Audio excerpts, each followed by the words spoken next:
இப்போ வந்து மலையாளத்தில் ரிலீஸ் ஆன டயசரியை பார்த்துட்டு வந்துட்டுருக்கோம். படம் சூப்பராக இருந்துச்சு. சவுண்டு அதெல்லாம் வந்து பயங்கரமாக இருந்துச்சு.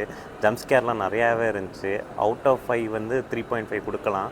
எனக்கு ரொம்ப பிடிச்சிருந்துச்சி. தியேட்டரில் ட்ரை பண்ணி பாருங்கள் இந்த மூவியை. இப்போ தான் ஆண் பாவம் போல் அது படம் பார்த்துட்டு வந்தேன். ஃபர்ஸ்ட் ஆஃப் வந்து ஃபன்னாகவும் செகண்ட் ஆஃப் வந்து எமோஷனலாகவும் கொண்டு போயிருந்தாங்க. என்னோட ரேட்டிங் வந்து 2.5 அவுட் ஆஃப் 5. கல்யாணம் ஆனவங்களாம் அது ரொம்ப ரிலேட்டபிளாக இருக்குது அப்படிங்கிற மாதிரி சொல்லியிருந்தாங்க. ஹனிமூனுக்கு எங்கே போகலான்னு கேட்டதுக்கு என்ன சொன்ன?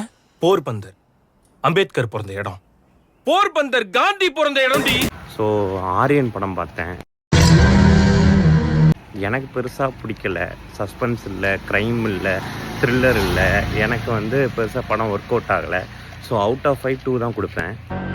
கொலை நடக்கிறதுக்கு சரியாக 1 மணி நேரம் முன்னாடி கொல்ல போகிற கேரக்டர் பேரை வெளிப்படுத்துவேன்.